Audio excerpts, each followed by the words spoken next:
Salmo de número 32, o que nós vamos ver hoje no Salmo de número 32 tem muito a ver com o poder do perdão, que tira dos nossos ombros o peso da culpa, ok? E eu comecei a falar sobre o poder do perdão algumas semanas atrás, e hoje eu vou concluir o Salmo de número 32, que fala sobre isso, sobre o poder do perdão. O poder do perdão. Antes de nós entrarmos a fundo nos Salmos, eu preciso rever com vocês alguns fatos, o quick facts aí do nosso Salmo, Salmo de número 32. Salmo de número 32, ele foi escrito, inspirado pelo Espírito Santo e através do rei Davi. Rei Davi, ele foi, antes de ser rei, ele era pastor de ovelhas, ele cuidava das ovelhas de seu pai. Ele, quando jovem, ele vivia no campo cuidando de ovelhas. Mas pela graça de Deus e o favor de Deus, ele se torna um dos maiores reis e talvez um dos mais famosos reis de Israel, né? Pela graça de Deus. Davi, a maior parte dos anos da sua vida ele andou com Deus, ele era um homem bom. Aliás, a Bíblia diz no livro de 1 Samuel que Davi era um homem segundo o coração de Deus, né? Então, ele era um homem bom.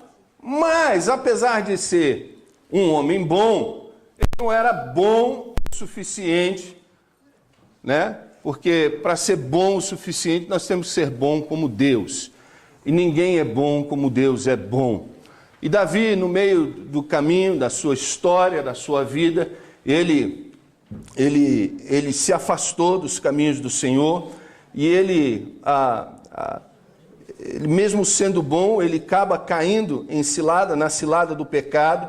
E o Salmo 32 é uma canção que descreve a história ou o testemunho de um homem que foi perdoado pelos seus pecados. E eu falei algum tempo atrás aqui, na primeira mensagem do Salmo 32, que o Salmo 32 ele precisa ser visto em conjunto com o Salmo de número 51. Porque o Salmo de 51 conta a história do arrependimento de Davi dos seus pecados. Davi, ele, apesar de ser um rei temente a Deus, o pior momento da vida dele acontece quando ele se torna rei de Israel. E a Bíblia diz que um belo dia as tropas de Davi estavam em guerra. E Davi deveria estar na guerra junto com o seu exército, mas ele decide ficar em casa, ele decide ficar no seu palácio.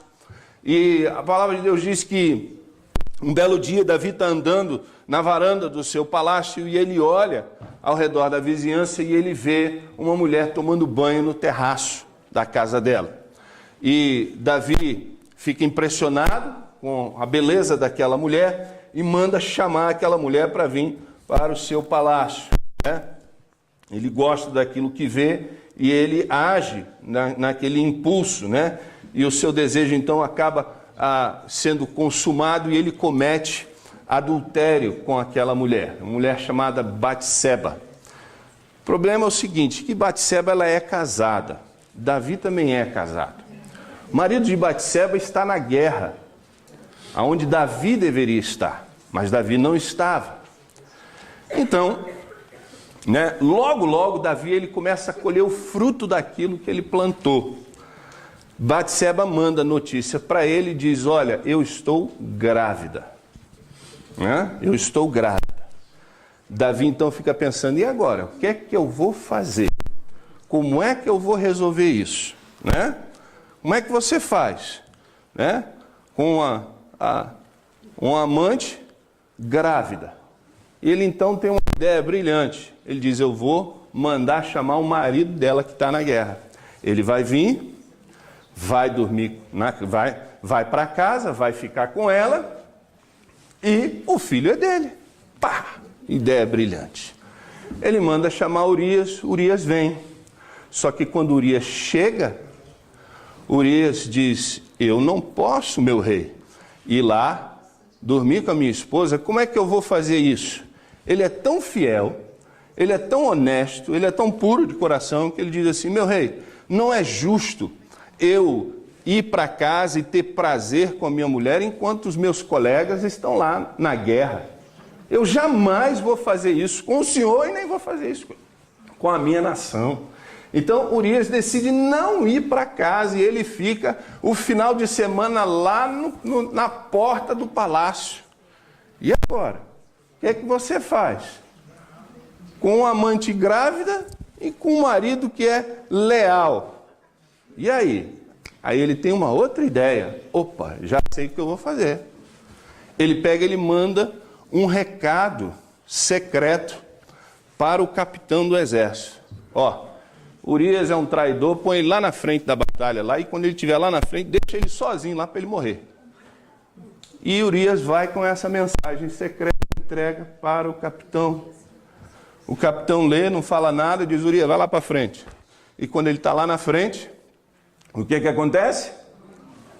O plano de Davi deu certo. Ele morre, Davi então vai, se casa com Betseba e fica como o bonzinho da história, né? Só que aquilo que era um segredo na terra era news nos céus. E ainda hoje um escândalo como esse seria primeira página de jornal em muitos lugares, ok? Então, Davi, ele comete esse ato terrível. Ele faz uma mulher casada virar adúltera e mata o outro, e assassina o outro. E um ano passa, o ano inteiro passa, o segredo do pecado do Davi parece que está coberto, tudo está debaixo do tapete, ninguém sabe de nada, ninguém está falando nada, deu tudo certo. Ainda diz: graças a Deus, deu tudo certo. As pessoas fazem isso, graças a Deus. Mas Deus então envia um homem chamado Natã, que era profeta na terra naquela época, para confrontar o rei com o seu pecado. E Natã, então ele diz que Deus sabe o que ele fez. Natã chega para Davi e fala: olha, você acha que ninguém sabe, mas Deus sabe o que você fez. E quando Davi é confrontado com o seu pecado, ele então cai em si, ele se arrepende e ele diz: eu pequei contra ti, Senhor, eu pequei contra ti somente, fiz aquilo que é abominável diante dos teus olhos. E aí, essa declaração de confissão a gente encontra no Salmo 51. Salmo 51, Davi, ele cai em si, e na verdade, quando você lê o Salmo 51, é como se você estivesse dentro do quarto de Davi, ouvindo ele orar a Deus naquele momento. Porque você vê toda a angústia, toda a confissão, você vê Davi rasgando o coração diante da presença do Senhor, né? Ele diz: lava-me de toda a minha culpa e purifica-me do meu pecado, pois eu mesmo reconheço as minhas transgressões e o meu pecado sempre me persegue. Mas, então a gente vê isso no Salmo de número 51. Aí o Salmo de número 32 é uma reflexão mais calma. É um momento onde Davi parece que tem tempo para pensar e refletir. E é no Salmo 32 que nós descobrimos como é que Davi se livrou do peso da culpa. Porque ele passou um ano inteiro escondendo aquele pecado, mas nós vamos ver o seguinte, que o coração dele estava pesado, um peso da culpa, né? E no Salmo 32 a gente descobre como é que Davi se livrou desse peso e como é que ele pôde reaver a paz de espírito e a alegria da salvação que o crente tem, né? Então, nós vamos usar essa situação aqui para aprender sobre o poder do perdão, e eu creio que o Senhor fará a ministração no coração de cada um de nós, e assim como Davi foi liberto da culpa e do peso, que estava no seu coração, e eu espero que a ministração também lhe ajude nessa área. E no final você possa cantar como Davi cantou no verso 7, dizendo: Tu és meu abrigo, Tu me preserva das angústias e me cercará de canções de livramentos. Então, eu quero ver com você a primeira coisa, o primeiro ponto aí, é examinando a culpa. O que é que causa a culpa? Primeiro, o próximo slide fala o que é que causa a culpa. O que traz esse peso de culpa no nosso coração? Se você observar, você vai ver que os primeiros capítulos do verso 32 mostra que a principal razão para a culpa é a desobediência. Verso 1 e 2, nós falamos um pouco mais extenso na primeira mensagem que nós falamos sobre isso, mas nós observamos claramente que a razão principal da culpa é a desobediência. E Davi diz assim: como é feliz aquele que tem suas transgressões perdoadas e os seus pecados apagados. Ou seja, quando Davi finalmente se arrepende, quando Davi realmente cai em si do seu pecado de adultério, de assassinato, ele clama a Deus: tem misericórdia de mim, ó Deus. Ele diz: Deus, tem misericórdia de mim, por teu amor, por tua grande compaixão, apaga as minhas transgressões. Ele clama a Deus, pedindo para Deus apagar as suas transgressões. E nós vimos então que Deus começa a trabalhar no coração dele. Tá? Interessante, queridos, que todos nós sabemos que Deus deu ao homem, ao ser humano, a capacidade de conhecer o certo e o errado. Interessante isso, que em todas as culturas você conhece, você pode observar que o homem ele tem essa capacidade de distinguir o que é certo e o que é errado. E isso vem de Deus. Deus tem nos dado essa capacidade, ok? De fato, queridos, tem sentimento de culpa, que nem todo sentimento de culpa é ruim. Tem sentimento de culpa que é bom e que nos motiva a buscar a Deus. Ok? Tem sentimento de culpa que é Deus trabalhando no nosso coração. Porque Deus pode usar o sentimento de culpa para nos motivar a mudar para melhor. Para melhor, ok? Então, porque Deus criou você e eu com algo que nós chamamos de consciência. De consciência. E é através da consciência, que é esse mecanismo emocional, que Deus nos faz sentir arrependimento por ter feito algo que é errado, algo que nós sabemos que é certo, né? Pelo menos julgamos que é certo, e que deveríamos fazer e não fizemos.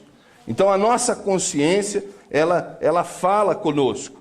Porém a Bíblia diz, lá em 2 Timóteo, no capítulo 2, verso de número 4, que é possível, depois de repetidos atos de pecado, a pessoa, ainda não, volta lá por favor, deixa lá. Depois de repetidos atos de pecado, a pessoa fique com o coração ou com a consciência cauterizada. Ou seja, a Bíblia diz que nós corremos o perigo de ficar cometendo pecado em cima de pecado e vivendo no pecado e chegar num ponto em que a consciência cauterizou e você não tem mais não consegue mais distinguir o certo do errado, né?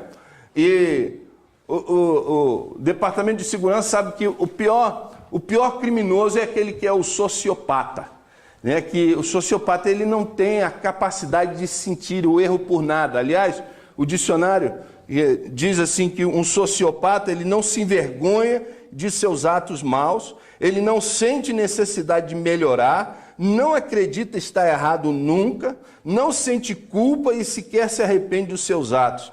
Geralmente é maldoso e teatraliza sentimentos para impressionar os outros.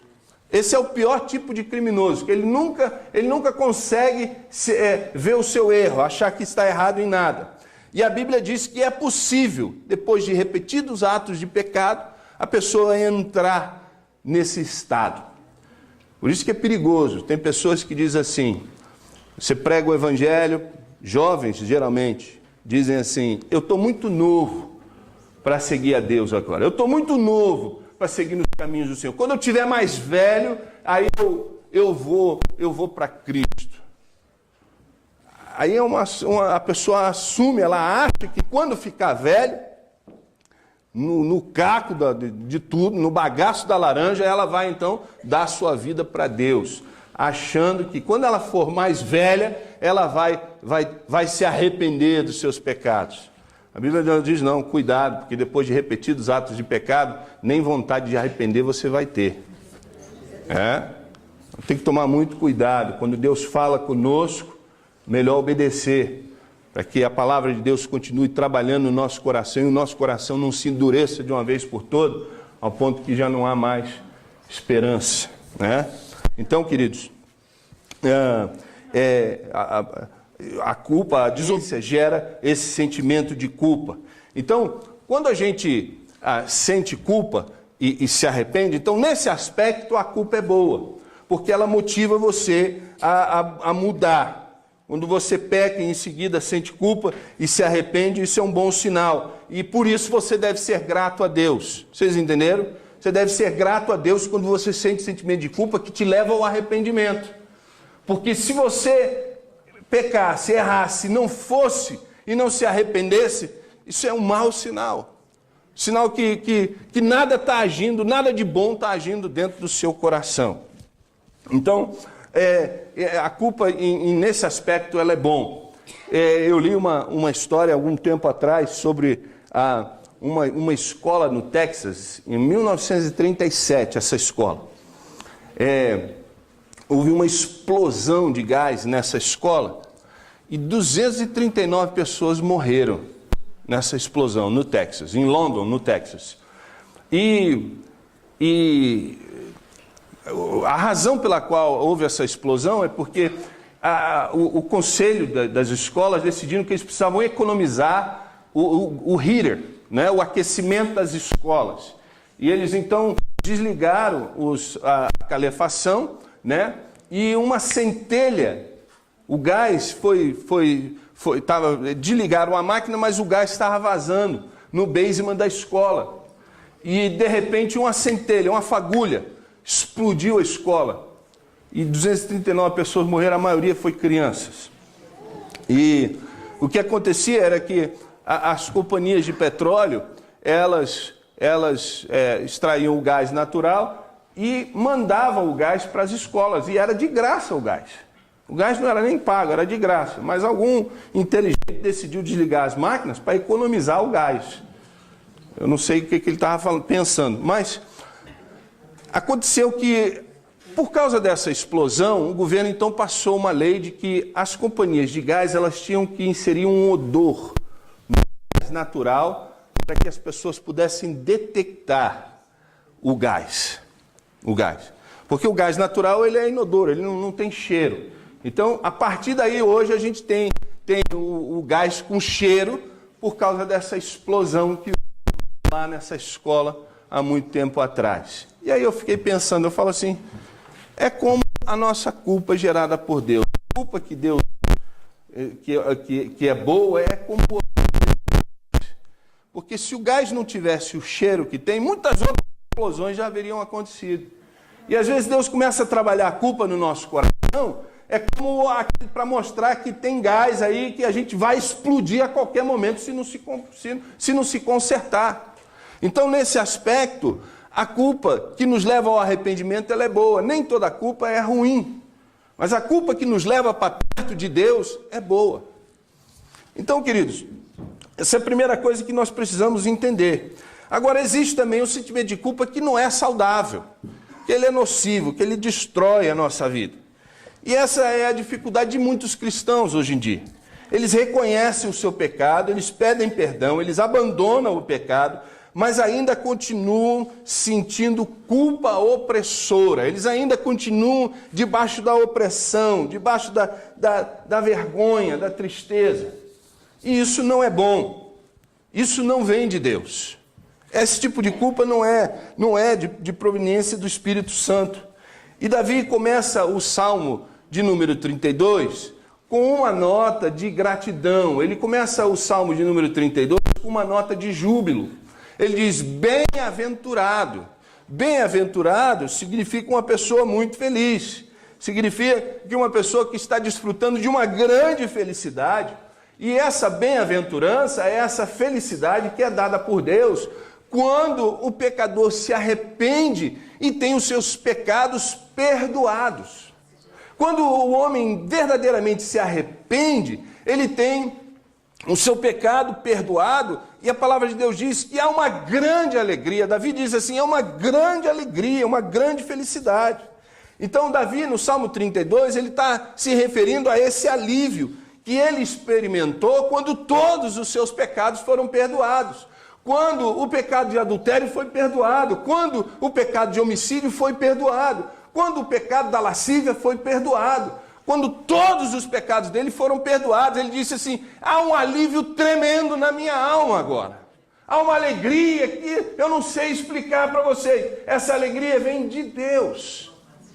Não vem o sentimento de culpa, não vem o sentimento de tristeza. O que a gente tem que entender é que Satanás, aliás, o nome Satanás significa acusador, ele é o acusador dos crentes, e ele acusa você dia e noite.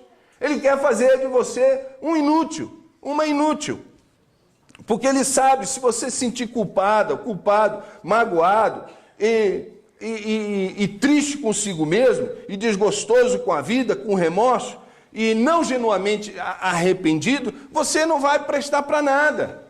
Você não vai conseguir testemunhar, você não vai conseguir falar do amor de Deus, você não vai ter perspectiva da vida, você não vai ter sonhos, você não vai poder fazer nada por causa desse sentimento de culpa que coloca você para baixo. E Satanás quer isso, ele quer neutralizar você num canto para que você seja inútil no reino de Deus. Então ele vai usar a culpa. Ele vai usar a culpa, mesmo que você confesse, mesmo que você abandone o seu pecado, ele vai continuar murmurando no teu coração, no teu ouvido, que você é imprestável, que você foi longe demais, que você não tem esperança, que você jamais vai poder ser restaurado novamente. Então, esse sentimento não vem do Espírito Santo. Esse sentimento não vem de Deus. Lembre-se de uma coisa, a verdadeira convicção do pecado, ela vai levar você aos pés da cruz. Quando há uma convicção, um sentimento de culpa que vem de Deus, ele vai levar você para perto de Deus, para que você se arrependa e receba o perdão dos seus pecados.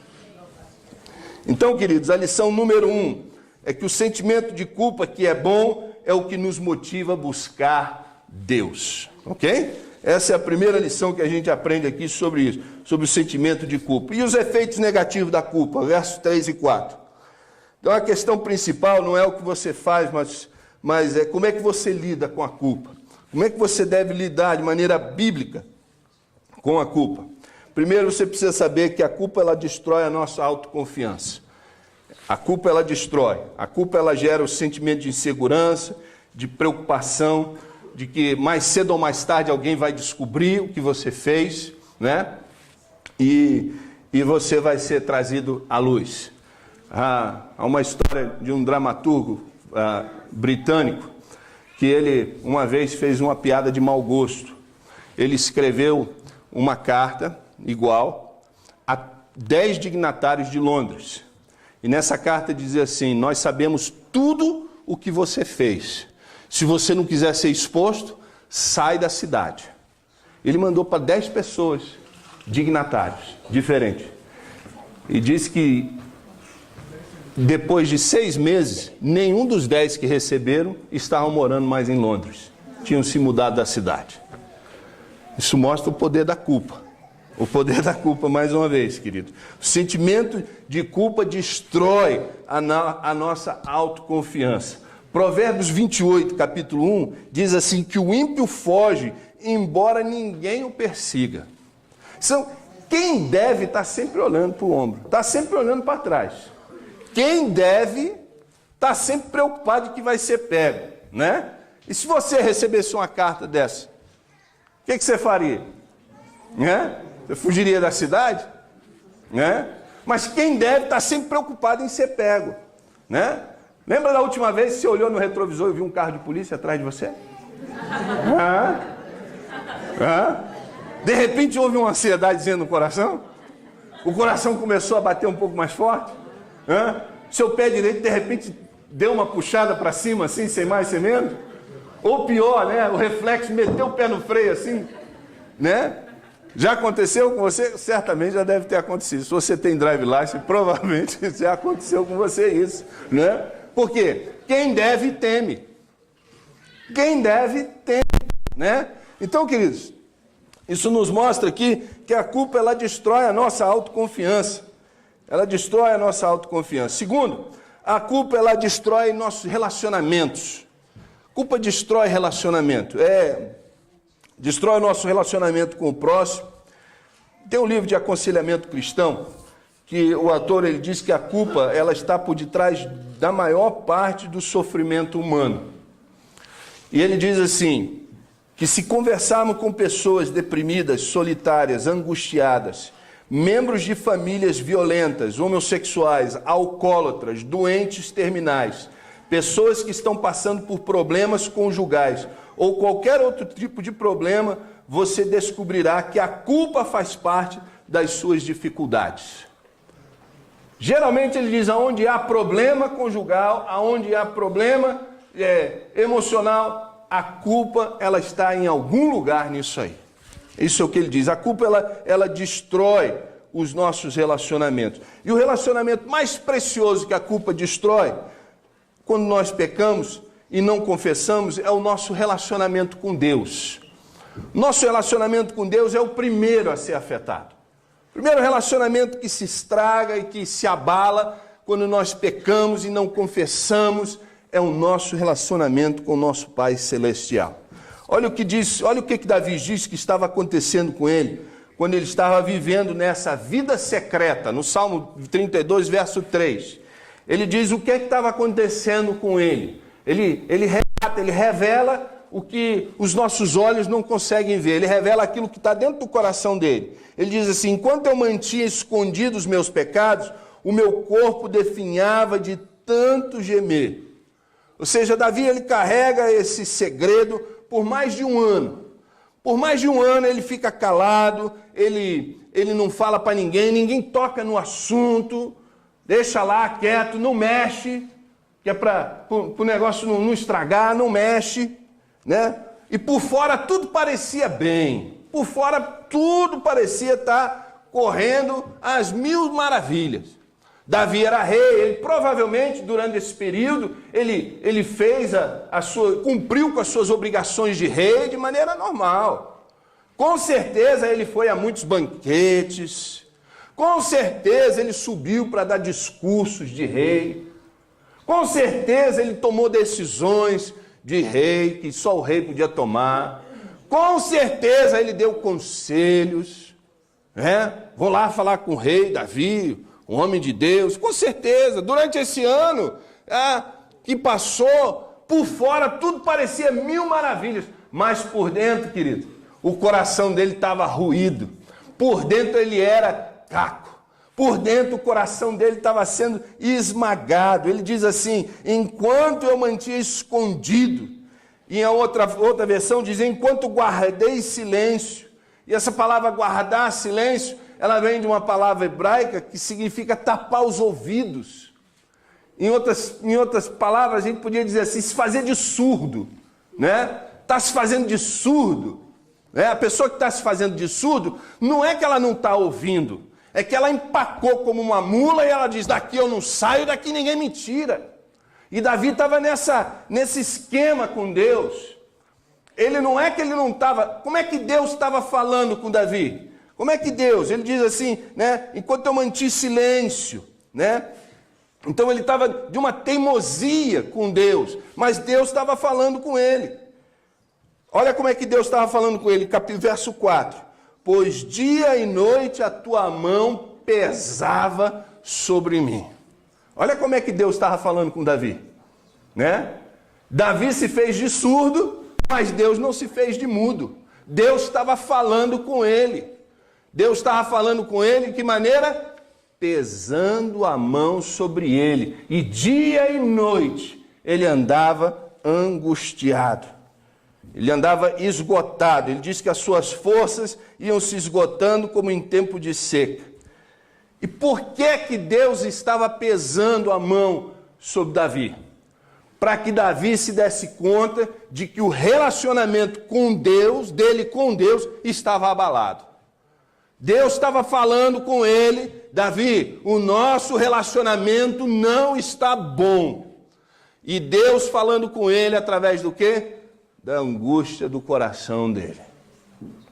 Talvez Deus esteja falando com alguns nessa manhã.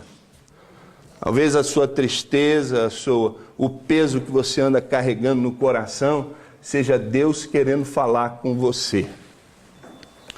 Seja Deus querendo mostrar para você que o seu relacionamento com Ele não está bom, que vocês precisam acertar as contas. Quando você está vivendo sob pecado não confessado, queridos, ouça com carinho isso, e não arrependido, sua vida espiritual sofre. Sua vida espiritual sofre. O crente que decide viver a vida deliberada no pecado é um crente que vai viver uma vida miserável. Ouça isso com carinho, porque não tem como. E F.B. Myers é que disse isso. A paz interior com Deus e o pecado secreto não podem coexistir no mesmo coração. Um coração que acalenta o pecado não é um coração que tem paz com Deus. As duas coisas não andam juntos. Então, queridos, pecado não confessado afeta o nosso relacionamento. A culpa destrói o nosso relacionamento com o próximo e o nosso relacionamento com Deus. Mas Davi também mostra que a culpa destrói a saúde. A culpa afeta a saúde física. Interessante que a maioria das criaturas, elas podem sentir dor física. Mas só o homem, pelo que eu sei, o ser humano é que consegue e tem a capacidade de sentir o sofrimento físico e também uma angústia mental e uma angústia lá dentro do coração. Só o ser humano é capaz de viver angustiado pelo passado e viver angustiado pelo futuro. Não é interessante? Ele vive angustiado pelas coisas que ele fez lá atrás e ele fica angustiado pelas coisas que ele não está preparado para o futuro. Só o ser humano consegue viver nessa angústia. E Davi diz que a culpa está destruindo a saúde dele. Ele diz: o meu corpo definhava de tanto gemer, as minhas forças foram se esgotando como em tempo de seca. Ou seja, a culpa, ela também destrói a nossa saúde física. E como é que a gente lida com a culpa? Qual é a maneira correta de lidar? Como é que podemos nos livrar da culpa? Primeiro, reconhecendo, como nós falamos aqui anteriormente, que a culpa ela é um sentimento dado por Deus para nos levar para mais perto dele. Ok? Então, nós aprendemos que no verso número 5, Davi ele teve a atitude correta no seu sentimento de culpa. Verso de número 5, parte A. Então reconheci diante de ti o meu pecado e não encobri as minhas transgressões, ou as minhas culpas, ok? Então, em outras palavras, Davi sente o peso da culpa e ele vai para Deus e ele abre o coração para Deus. Ele rasga o coração, ele fala com Deus, ele abre o verbo para o Senhor. Se você quiser, abra comigo o Salmo de número 51. Vale a pena a gente ler alguns versículos aqui.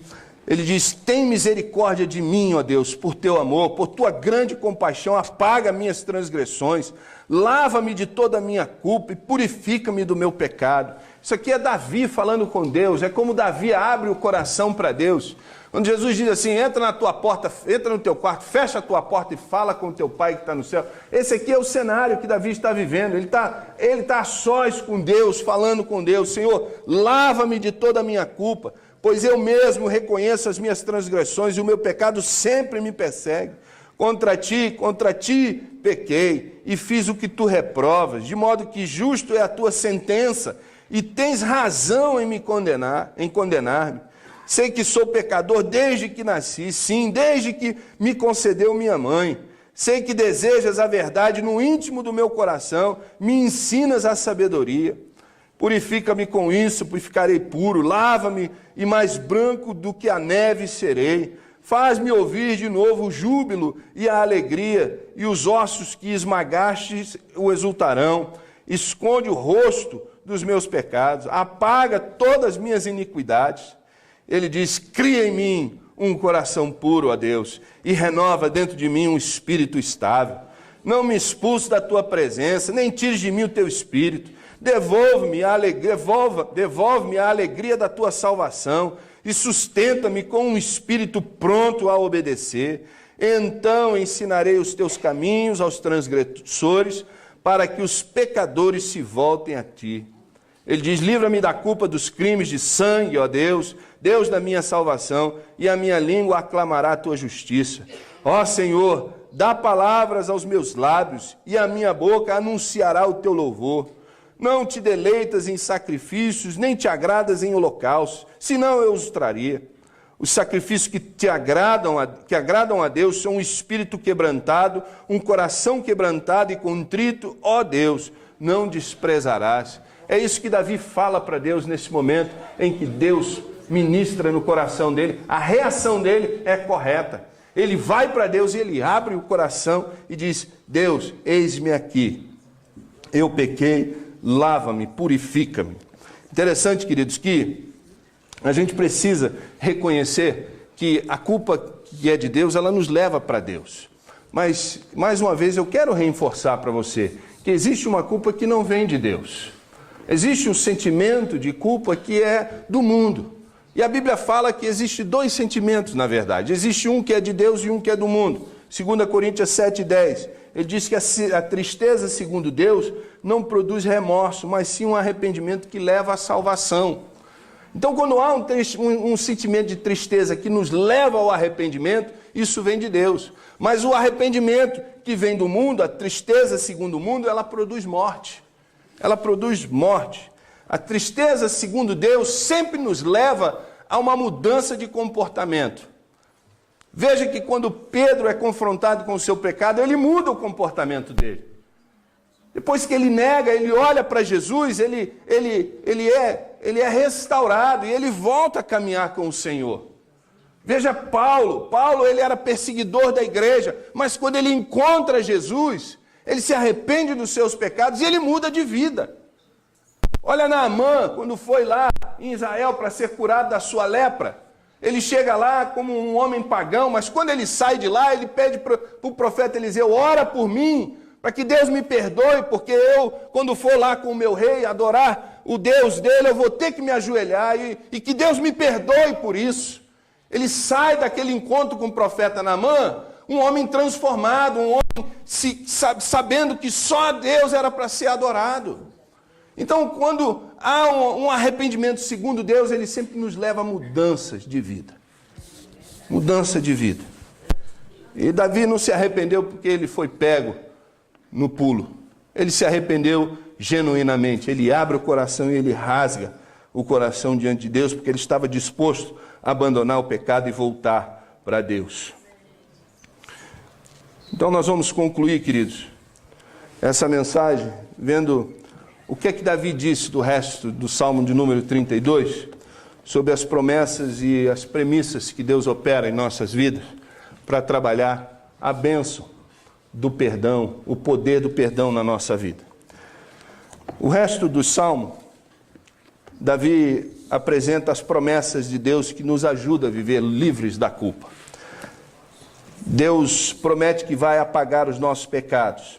Verso 5, reconheci diante de ti o meu pecado e não encobri as minhas culpas. Confessarei as minhas transgressões ao Senhor e tu perdoaste a culpa do meu pecado. Amados, essa promessa de que Deus vai perdoar os nossos pecados é muito bom ser vista à luz do verso de número 1 do Salmo 32. Quando nós olhamos no verso de número 1, preciso entender essa promessa de perdão à luz do verso 1. Porque no verso 1 ele diz, como é feliz aquele que tem suas transgressões perdoadas e seus pecados apagados. Ou seja, quando Deus perdoa, Deus apaga. Ele apaga do seu livro. Deus apaga do seu livro as nossas transgressões. Ele não promete só perdoar, ele promete que vai apagar. E Davi disse, louvado seja Deus porque ele apagou as minhas transgressões. E Deus também promete que ele vai proteger. Verso 7, tu és meu abrigo e tu me preservarás das angústias e me cercarás de canções de livramento. Ou seja, Deus quer ser o teu abrigo, Deus quer ser o teu refúgio. Ele realmente quer o melhor para a sua vida e para a minha vida. E Deus também promete que Ele vai dar direção, verso de número 8. Que se nós abrirmos o coração para falar com Deus sobre os nossos erros, nossos pecados, Deus vai nos proteger, Ele vai nos dar direção. Verso 8, eu o instruirei e o ensinarei o caminho que você deve seguir. Eu o aconselharei e cuidarei de você. Deus promete, e quando a gente confessa e abandona o pecado, Ele guia a nossa vida. Ele nos dá direção. Então a questão aqui talvez seja assim, será que você tem deixado Deus te proteger? Será que você tem confiado na proteção de Deus? Será que você tem deixado Ele guiar a tua vida pela palavra dEle? Porque o texto está prometendo que Deus vai proteger e que Ele vai guiar. Deus não pode voltar atrás nas suas promessas. Deus não é homem para mentir, para nos enganar. Então a questão aqui é, será que nós estamos deixando Deus nos proteger? Será que você está deixando Ele guiar você? Porque olha o que o verso de número 10 fala. O verso de número 10 fala uma coisa interessante. O verso de número 9, perdão. Não seja como o cavalo ou o burro, que não tem entendimento, mas precisam ser controlados com freios e rédeas. Caso contrário, não obedece. Então aqui é uma figura de teimosia, de uma pessoa teimosa, uma pessoa resistente, uma pessoa desconfiada das promessas de Deus. Porque Deus promete que vai dar direção. E Deus promete que Ele vai guardar com a sua misericórdia. Ele vai te guardar com a sua misericórdia. Muitos são as dores dos ímpios, mas a bondade do Senhor protege quem nele confia. Ou seja, Deus diz que a bondade dEle é que vai te cercar por todos os lados. É a bondade dEle na frente, é a bondade dEle dos lados, é a bondade de Deus atrás, é a bondade de Deus em cima, é a bondade de Deus embaixo. Por todos os lados, Deus diz, a minha bondade vai te cercar. Ele diz, relaxa, eu quero o melhor para a sua vida. E o remédio para você ser livre do perdão começa com você abrindo o coração para Deus. É parar de conjecturar, é parar de arrumar desculpas. É se entregar nos braços do Pai e confiar que Ele vai cuidar de você com a sua maravilhosa bondade.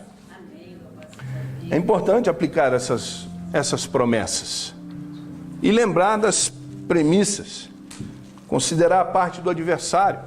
Saiba que o adversário ele está sempre acusando você, ele vai sempre te acusar. O trabalho dele é esse, ele é o acusador que acusa os santos, os filhos de Deus, dia e noite. Dia e noite ele não para, ele não para. O desejo é que ele te paralise, que ele te neutralize. O desejo dele é que você acredite, quando ele fala assim, você não vale a pena. Você vale a pena, porque Jesus veio morrer por você. Ainda que você fosse a única pessoa na face da terra, Jesus Cristo teria vindo por você. Você vale a pena para Deus. Você vale a pena para Deus. Ele vai dizer que não vale. O Satanás ele diz que você não vale nada. Que você é um lixo, que você é uma pessoa sem esperança. Que você é o que você merece. Está vendo? Você merece isso. Isso é mentira de Satanás. Não acredite nele. Acredite no Senhor que diz que Ele perdoa e apaga os nossos pecados. Você pode dizer assim, os meus pecados confessados foram perdoados pelo sangue de Jesus. Vamos dizer? Amém. Os meus pecados confessados e abandonados foram perdoados pelo sangue de Jesus. Diga isso para você mesmo.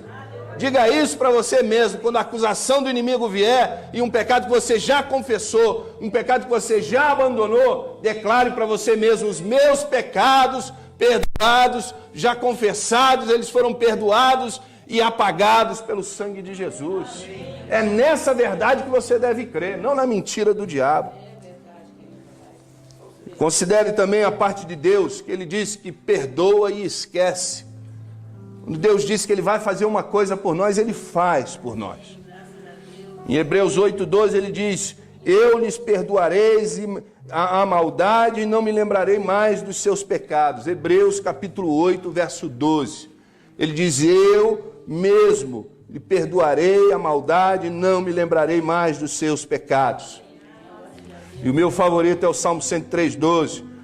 Como o Oriente está longe do Ocidente, assim ele afasta para longe de nós as nossas transgressões. Como o Oriente está longe do Ocidente. Se ele tivesse dito assim, como o Norte está longe do Sul, não seria tão bom. Porque se você for para o Norte, em 1 hora você chega no Polo Norte. E lá você ia encontrar o seu pecado. Se ele dissesse, está lá no Polo Sul, você um dia ia chegar no Polo Sul e ia encontrar. Mas como ele diz, o Oriente está longe do Ocidente, tente ir para o Leste. Você nunca vai chegar no Leste. Você sempre vai ir para o Leste. Você nunca vai ter fim. Se você for para o Oriente, você nunca vai chegar no Ocidente, a menos que você volte. É o que ele está dizendo. Ele está dizendo, olha, foi apagado. Como é que eu vou explicar isso para você que foi apagado? Ele diz, como o Oriente está longe do Ocidente, tente encontrar. Se você encontrar, eu menti. Mas nós nunca vamos encontrar, porque ele afasta de nós. E considerar a nossa confissão, a nossa parte. João 1,9, 1 João 1,9 diz, se confessarmos nossos pecados, ele é fiel e justo para nos perdoar e nos purificar de toda iniquidade. Talvez algumas pessoas ainda não entenderam a diferença entre a culpa e a vergonha. A culpa é quando a gente faz uma coisa de errado, né? Quando a gente se sente mal quando faz alguma coisa de errado. Isso é culpa. A vergonha é quando a gente faz alguma coisa errada, confessa, abandona, mas ainda assim continua sentindo mal com aquilo. Isso é vergonha. O que Deus diz é que a nossa culpa foi perdoada. Os nossos pecados foram apagados. E nós não temos que andar envergonhado por um pecado que já foi perdoado, confessado, abandonado. É aí que nós temos que demonstrar em quem nós vamos confiar, ou na bondade de Deus, ou nos nossos sentimentos. Nós precisamos decidir se vamos deixar ser guiado pela boa mão do Senhor, ou vamos ser como uma mula, ou como um burro, que está lá no verso de número 9. Que nós possamos ser crentes nas promessas do Senhor. Vamos ficar de pé e vamos orar.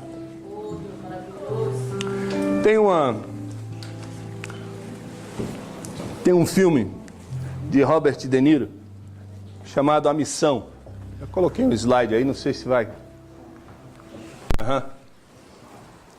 Nesse filme A Missão, Robert De Niro, ele faz o papel de um mercenário que escravizou, matou índios guaranis.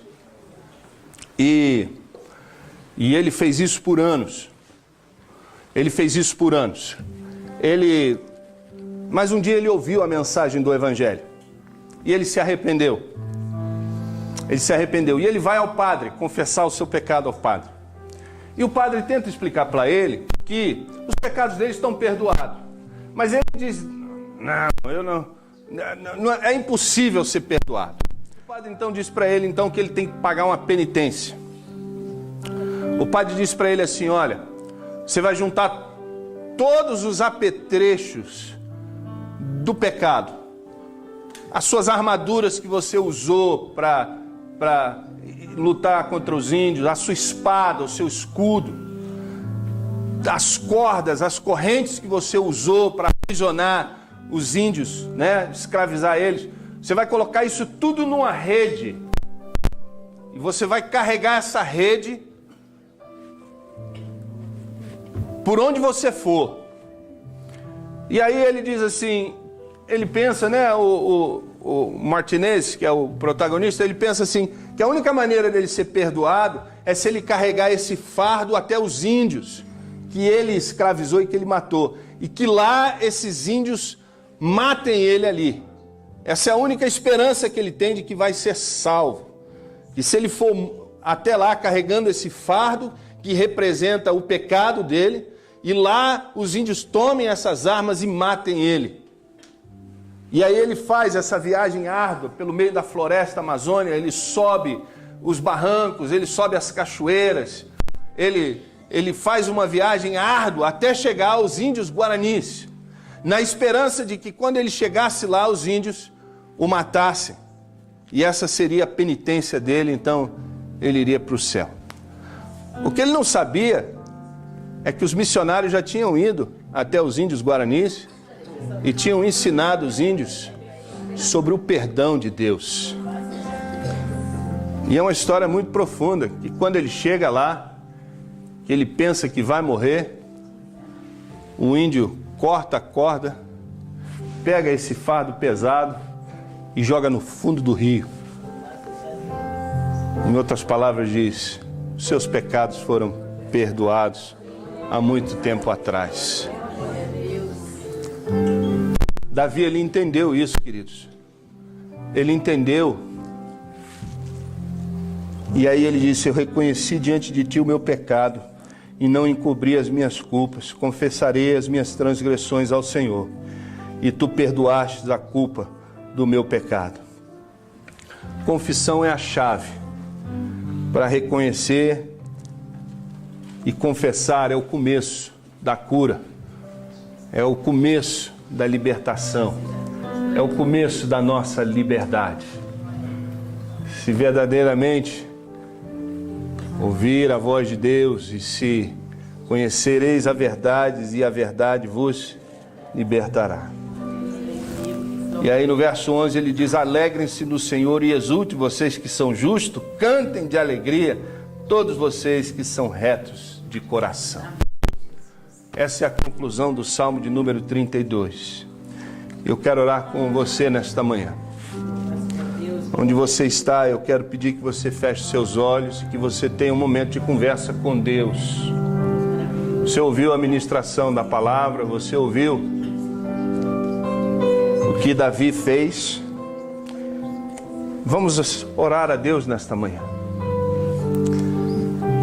Senhor, eu quero te agradecer junto com esta igreja amada nesta manhã, pela tua bondade. Saber que é a bondade do Senhor que nos leva ao arrependimento.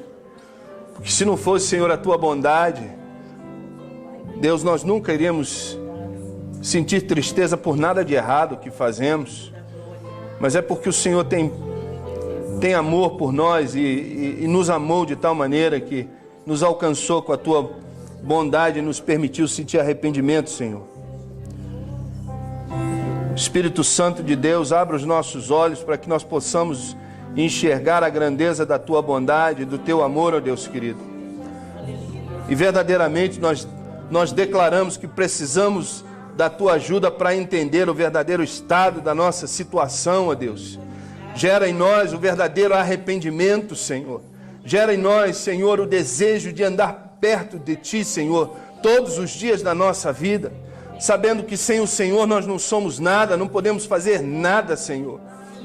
Oh, Deus querido, abra os nossos olhos, abra as portas do cativeiro que o inimigo tem aprisionado a mente, o desejo, as emoções de cada um aqui, Senhor. Nós declaramos que Jesus Cristo é poderoso para nos salvar.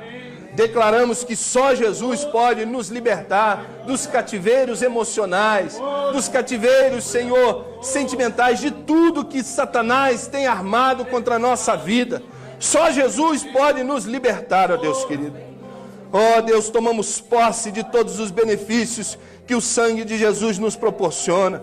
Tomamos posse do perdão, tomamos posse da cura, tomamos posse do pagamento completo pelos nossos pecados. Tomamos posse da santificação que o Senhor está trabalhando em nossas vidas. Tomamos posse da consciência limpa que o Senhor nos oferece, Senhor. Porque a tua palavra diz que nenhuma condenação há para os que estão em Cristo Jesus. Ó Deus querido, nós tomamos posse dessas promessas. Que jamais venhamos menosprezar aquilo que Jesus fez por nós. Ou que jamais venhamos profanar, Senhor, o sangue da nova aliança, Senhor, e nem insultar o Espírito da tua graça, praticando deliberadamente aquilo que a tua palavra condena, ó Deus querido, tem misericórdia de nós. Obrigado, ó Deus amado, pela tua paciência. Obrigado, Senhor, por nos esperar a chegar ao verdadeiro arrependimento, Senhor. A tua graça, Senhor, nos constrange. Ó Deus querido, obrigado pelos teus braços de perdão, que se mantém aberto a todos aqueles que se arrependem e voltam-se para ti, Senhor. Cria, Senhor, em mim, cria na tua congregação um coração puro e restaura a alegria da tua salvação, para que o nome de Jesus, teu Filho, seja exaltado na tua igreja, seja exaltado na nossa família, seja exaltado na nossa vida, pelos quatro cantos da terra, Senhor, em nome de Jesus. Amém e amém, Senhor. Louvado seja Deus. Obrigado, Senhor.